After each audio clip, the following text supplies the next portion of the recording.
Nos émotions sont des messagères précieuses. Chaque émotion a une signification et nous indique comment nous fonctionnons.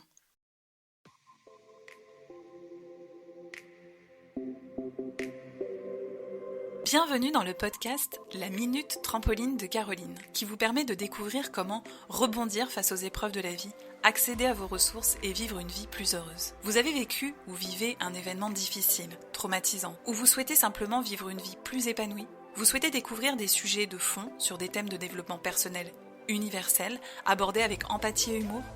Ce podcast est fait pour vous. Je suis Caroline Leflour, auteure, humoriste, thérapeute et résiliente multirécidiviste après un burn-out, un cancer, une infertilité déclarée et j'en passe. J'ai créé ce podcast parce qu'au-delà des épreuves de la vie, j'ai découvert que la résilience est un véritable levier de bonheur, accessible à tous. Vous y découvrirez des témoignages inspirants de personnes comme vous, comme moi, et des témoignages d'experts. Vous y trouverez également des trucs et astuces et j'en profiterai aussi pour briser certains tabous. Vous apprendrez en quoi le fait d'adopter une posture de résilience au quotidien peut vous permettre de vous connecter à vos capacités, à vos talents, peut vous permettre de vous développer et d'accéder à votre authenticité. Vous écoutez l'épisode 10, comprendre et identifier vos émotions.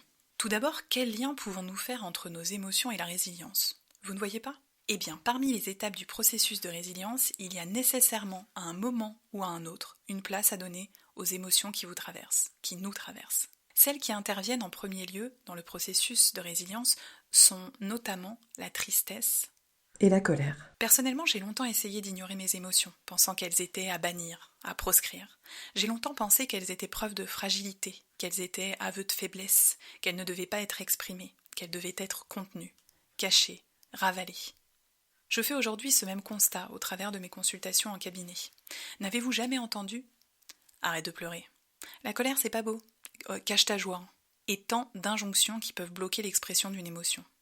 Je trouve aujourd'hui indispensable de vous donner quelques clés afin que vous puissiez identifier vos émotions et surtout comprendre leur utilité. Une émotion est une réaction face à un élément déclencheur interne qui peut par exemple être une pensée ou un déclencheur externe comme une annonce, une scène de film, un livre. L'émotion ne doit pas être confondue avec la sensation, qui est une perception sensorielle, ni avec le sentiment, qui ne présentera pas de manifestation physique. Les 6 principales émotions sont la joie, la peur, la tristesse, la colère, la surprise et le dégoût. Elles sont toutes utiles et nécessaires. Nos émotions sont des messagères précieuses. Chaque émotion a une signification et nous indique comment nous fonctionnons. La peur nous indique un danger. La colère nous sert à nous faire respecter. La joie à exprimer une satisfaction. Le dégoût à nous éloigner pour être en accord avec nos valeurs. La tristesse à nous laisser le temps nécessaire à l'acceptation d'un manque, d'une perte. La surprise à nous concentrer pour faire face à un stimulus imprévu. Nos émotions comme nos peurs sont des messagères indispensables à notre bien-être. Réprimer ces émotions les nourrit, les entretient. Par exemple, une tristesse trop longtemps contenue peut se transformer peu à peu en colère. J'utilise souvent l'image de la cocotte minute pour exprimer cette idée. J'aime à dire qu'une émotion exprimée ne s'imprime pas à l'intérieur. Contenir une émotion peut la renforcer, et l'énergie véhiculée par cette émotion va, si elle est trop contenue, se transformer en mots physiques, psychologiques. Il est donc idéal de pouvoir identifier l'émotion, l'accueillir, l'apprivoiser, la gérer, et je dis bien la gérer, non la contrôler, pour pouvoir y répondre, pour pouvoir l'apaiser, pour pouvoir gagner en sérénité et ainsi pouvoir identifier le besoin ou le désir qu'elle souhaite exprimer.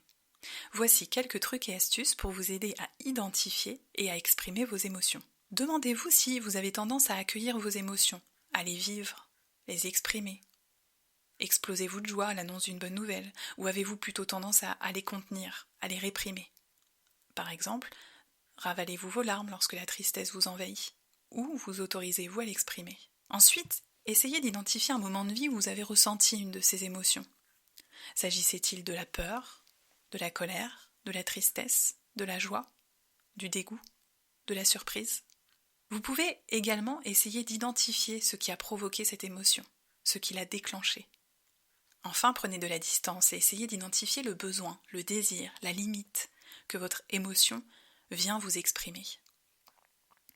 Certaines techniques de relaxation comme la sophrologie, la méditation encore elles, pourront vous aider à vous mettre dans les meilleures conditions pour identifier et libérer vos émotions.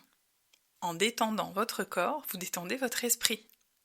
En fonction de la gravité des symptômes, de l'inconfort, du caractère handicapant que la gestion de la peur, de l'émotion peut provoquer dans votre vie, l'accompagnement d'un spécialiste, psychologue ou thérapeute peut aussi s'avérer être nécessaire. Pour finir, je vous offre cette phrase. Exprimez vos émotions pour éviter qu'elles ne s'impriment. Et vous, dites-moi, exprimez-vous vos émotions ? Et si ce n'est pas le cas, quel sera votre prochain petit pas ? Alors n'attendez pas pour activer votre trampoline intérieure et résilience-vous. N'oubliez pas, résilient un jour, résilient toujours. J'espère que cet épisode vous a plu et vous a apporté. Pour réagir, échanger, me questionner, rejoignez-moi sur Instagram, Facebook, YouTube, TikTok ou encore LinkedIn, sur la page Caroline Leflour. Et n'hésitez pas à me partager en commentaire ce qui vous a aidé. Enfin, si vous souhaitez participer à une conférence, un atelier en groupe ou encore bénéficier d'un accompagnement individuel, contactez-moi via mon site internet carolineleflour.com. À bientôt pour le prochain épisode et en attendant, prenez soin de vous.